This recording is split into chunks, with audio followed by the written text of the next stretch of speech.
ಮೀನುಗಾರರ ಸಾಲ ಮನ್ನಾ ಬಗ್ಗೆ ಸರ್ಕಾರ ಸುತ್ತೋಲೆ ಹೊರಡಿಸಿದ್ದರಿಂದ ಫಲಾನುಭವಿಗಳಿಗೆ ಹಣ ಕಟ್ಟುವಂತೆ ಮತ್ತು ಮತ್ತೆ ಸಾಲ ಸಿಗೋದಿಲ್ಲ ಎಂದು ಒತ್ತಡ ಹಾಕಬಾರದು. ಯಾರೆಲ್ಲ ಮೀನುಗಾರರ ಸಾಲ ಮನ್ನಾದ ಪಟ್ಟಿಯಲ್ಲಿ ಇದ್ದಾರೋ ಅವರೆಲ್ಲ ಸಾಲದ ಹಣ ಬ್ಯಾಂಕಿಗೆ ಸರ್ಕಾರ ತುಂಬಲಿದೆ.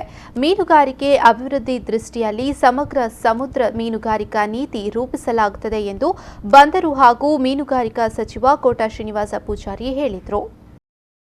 ಉಡುಪಿ ಜಿಲ್ಲಾ ಪಂಚಾಯಿತಿ ಮೀನುಗಾರಿಕಾ ಇಲಾಖೆ ಆಶ್ರಯದಲ್ಲಿ ಕುಂದಾಪುರ ತಾಲೂಕು ಪಂಚಾಯಿತಿ ಡಾ ವಿಎಸ್ ಆಚಾರ್ಯ ಸಭಾಂಗಣದಲ್ಲಿ ನಡೆದ ಮೀನುಗಾರಿಕಾ ಮಾಹಿತಿ ಮತ್ತು ಸವಲತ್ತು ವಿತರಣಾ ಕಾರ್ಯಕ್ರಮವನ್ನು ಉದ್ಘಾಟಿಸಿ ಅವರು ಮಾತನಾಡಿದರು. ಮೀನುಗಾರರಿಗೆ ಸಂಕಷ್ಟ ಪರಿಹಾರ ನಿಧಿಯಿಂದ ಪರಿಹಾರ ಹಣ ಬಿಡುಗಡೆ ಆಗಿಲ್ಲ ಎನ್ನುವ ದೂರಿನ ಹಿನ್ನೆಲೆಯಲ್ಲಿ ತಕ್ಷಣ ಸಂಕಷ್ಟ ಪರಿಹಾರ ನಿಧಿ ಬಿಡುಗಡೆ ಮಾಡುವ ಜೊತೆ ಅಧಿಕಾರಿಗಳ ಜೊತೆ ಸಭೆ ನಡೆಸಲಾಗುತ್ತದೆ. ಮತ್ಸ್ಯ ಸಂಪತ್ತು ಉಳಿಸಿಕೊಳ್ಳುವ ಹಾಗೂ ಮೀನುಗಾರರ ಹಿತ ಕಾಯುವಲ್ಲಿ ರಾಜ್ಯ ಸರ್ಕಾರ ಬದ್ಧವಾಗಿದೆ ಎಂದು ಭರವಸೆಯನ್ನ ನೀಡಿದರು. ಮೀನುಗಾರಿಕೆ ಕಾರ್ಯದರ್ಶಿ ರಶ್ಮಿ ಅವರಿಗೆ ಮತ್ತೆ ಹೇಳಿದ ತಕ್ಷಣ ಹಿರಿಯ ಬ್ಯಾಂಕ್ ಅಧಿಕಾರಿಗಳ ಮೀಟಿಂಗ್ ಅನ್ನು ಬೆಂಗಳೂರಲ್ಲಿ ಕರೆಯಬೇಕು ಅನ್ನುವಂತ ಮಾತುಗಳು ಹೇಳಿದೆ.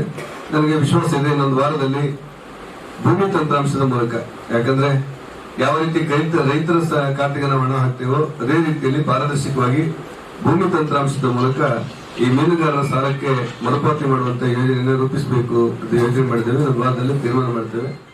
ತಾಲೂಕು ಪಂಚಾಯತ್ ಅಧ್ಯಕ್ಷೆ ಶ್ಯಾಮಲಾ ಕುಂದರ್, ತಾಲೂಕು ಪಂಚಾಯತ್ ಉಪಾಧ್ಯಕ್ಷ ರಾಮ್ ಕಿಶನ್ ಹೆಗ್ಡೆ, ಜಿಲ್ಲಾ ಪಂಚಾಯತ್ ಸಾಮಾಜಿಕ ನ್ಯಾಯ ಸಮಿತಿ ಅಧ್ಯಕ್ಷೆ ಶೋಭಾ ಜಿ ಪುತ್ರನ್, ಜಿಲ್ಲಾ ಪಂಚಾಯತ್ ಸದಸ್ಯರಾದ ಬಾಬು ಶೆಟ್ಟಿ, ಲಕ್ಷ್ಮೀ ಮಂಜು ಬಿಲ್ಲವ ಮೊದಲಾದವರು ಉಪಸ್ಥಿತರಿದ್ದರು.